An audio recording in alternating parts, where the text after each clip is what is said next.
Hi friends, welcome to Shailu's kitchen. இப்போ நம்ம எறா குழம்பு எப்படி பண்ணுறதுன்னு பார்த்துடலாம். இப்போ நான் சிம்பிளாக ஒரு எறா குழம்பு பண்ணிடலாம். எறா சுத்தமாக வாங்கி கழுவி க்ளீன் பண்ணி வச்சுருக்கேன். இப்போது உருளைக்கிழங்கு கட் பண்ணியிருக்கேன், தோல் சீவி. வெங்காயம், தக்காளி, பூண்டு, கருவேப்பிலை எடுத்து வச்சுருக்கேன். புளியை கரைச்சி வச்சுருக்கேன். புளி ரொம்ப திக்காகவும் இல்லாமல் மீடியமாக புளி தண்ணியாக கரைச்சி வச்சுருக்கேன். இப்போது கடாய் வச்சுட்டேன் ஸ்டவ்வில். இதில் ஆயில் சேர்த்துக்கலாம். நடுவில் கொஞ்ச நாளாக ப்ராப்ளம் ஹெல்த் வைஸாக, அதனால் வீடியோஸ் போட முடியாமல் ஆயிடுச்சு. இப்போ நம்ம கடாய் வச்சு ஆயில் சேர்த்தாச்சு. ஆயில் காஞ்ச உடனே இதில் நம்ம இப்போ வெந்தயம் ஆட் பண்ணிக்கலாம்.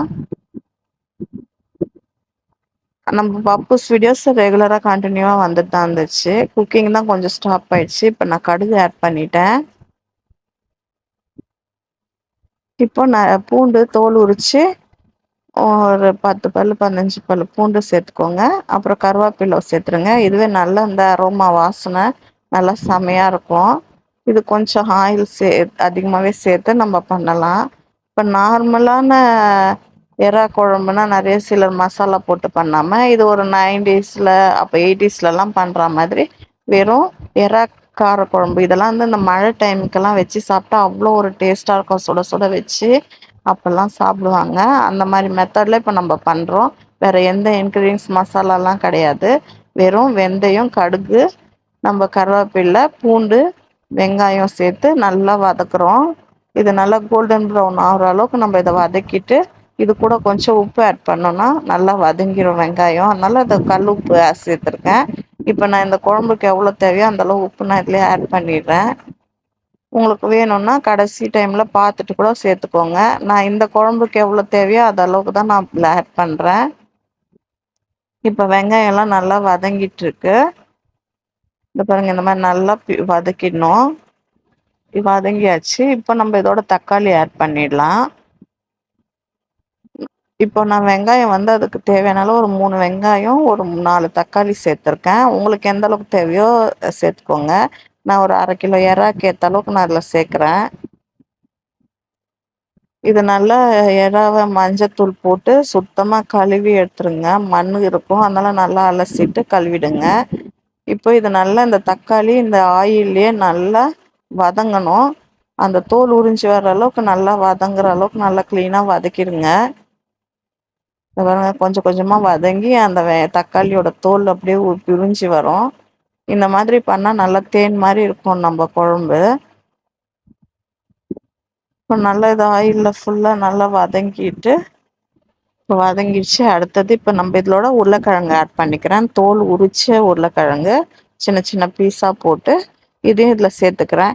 ஏன் இந்த உருளைக்கிழங்கு இதில் போடுறேன்னா, வெறும் நார்மல் எறாவோட வரைக்கும் போட்டு நம்ம புளியை ஊற்றி வச்சோன்னு வச்சுக்கோங்களேன், அந்த புளிப்பு அந்த எறால ஃபுல்லாக இறங்கிட்டு எறா ரொம்ப புளிப்பாயிட்ட மாதிரி இருக்கும். அதனால தான் புளி ரொம்ப திக்காக கரைக்காமல் கொஞ்சம் மீடியம் தண்ணியாக கரைக்க சொல்லியிருக்கேன்.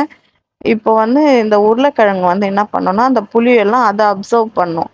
எறால அந்த ரொம்ப அதிகமான புளிப்பு தன்மை இறங்காது. சாப்பிடுவோம், அந்த எறாவோட டேஸ்ட்டும் நல்லாயிருக்கும். இதுதான் சின்ன டிப்ஸ் உங்களுக்கு. ஏன் வெறும் எறா போட்டும் வைக்கலாம். வச்சோன்னா அதில் ரொம்ப புளிப்பு இறங்குன மாதிரி இருக்கும்ல, அந்த ஃப்ளேவர் இல்லாமல் இந்த உருளைக்கிழங்கு அதோட சேர்த்து போடும்போது அந்த உருளைக்கிழங்குல அந்த புளிப்பெல்லாம் அப்சர்வ் பண்ணிடும். இப்போ எறால அந்தளவுக்கு புளிப்பு இறங்காது. உங்களுக்கு அதிகமாக குழம்பும் உங்களுக்கு நிறைய திக்னஸ்ஸாக இருக்க மாதிரி கிடைக்கும். இப்போ இதோட நான் மஞ்சத்தூள் ஆட் பண்ணிடுறேன். பாருங்கள், நல்லா உருளைக்கிழங்கு எறா சேர்த்து இப்போ மஞ்சத்தூள், மிளகாத்தூள் நான் ஒரு 4 ஸ்பூன் சேர்த்துருக்கேன். உங்களுக்கு எந்த அளவுக்கு தேவையோ அந்த அளவுக்கு சேர்த்துக்கோங்க. 5 ஸ்பூனாலும் சேர்த்துக்கோங்க. அந்த புளி தண்ணிக்கு ஏற்ற அளவுக்கு. இப்போ நான் ரொம்ப பாருங்க தண்ணியாகவும் கொஞ்சம் திக்காக மீடியமாக, அதிகமான புளி இல்லாமல் சிம்பிளாக கரைச்சி ஊற்றிருக்கேன். இது ரொம்ப திக்காக கரைச்சி ஊற்றக்கூடாது. ஊற்றுனீங்கன்னா ரொம்ப புளிப்பாக எறா குழம்பு டேஸ்ட்டே வேறு மாதிரி ஆகிடும். இது உங்களுக்கு லைட் புளிப்பு, ஆனால் ரொம்ப திக்னஸ்ஸாக தேன் மாதிரி இருக்கும். இப்போ இது கொதிக்க கொதிக்க இதுக்கப்புறமா இதோட கலரோ ஸ்ட்ரக்சரு இந்த ஆயில் விடுற அந்த டைமுக்கும் இது எப்படி இந்த குழம்பு டேஸ்ட்டு மாறுது பாருங்கள். இப்போ இதை என்ன பண்ணிடலாம், அப்படியே ஒரு தட்டு வச்சு மூடி ஒரு 15 மினிட்ஸ் விடலாம். அதுக்கப்புறமா இதை எடுத்து பார்க்கலாம்.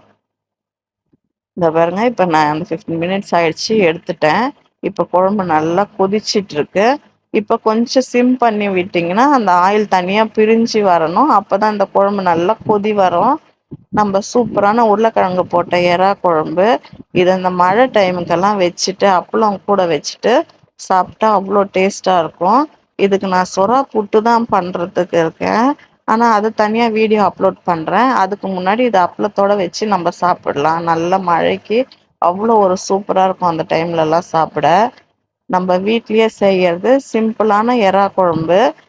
இப்ப வேற எந்த ஒரு செட்டிநாடு அந்த மாதிரிலாம் இல்லாம நார்மலா நம்ம 90ஸ்ல வைக்கிற எறா குழம்பு ரெடி ஆயிடுச்சு. வாங்க நீங்களும் இதே மாதிரி செய்து பாருங்க. சிம்பிளான எறா போட்டு காரக்குழம்புன்னே வச்சுக்கலாம். எறா குழம்பு அவ்வளோ டேஸ்ட்டா இருக்கும். நீங்களும் இதே மாதிரி செய்து ட்ரை பண்ணி பாருங்க. நம்ம ஷைலூஸ் கிச்சனை மறக்காம சப்ஸ்கிரைப் பண்ணிக்கோங்க, லைக் பண்ணிக்கோங்க, ஷேர் பண்ணிக்கோங்க. நெக்ஸ்ட் வீடியோல பார்க்கலாம். பாய்.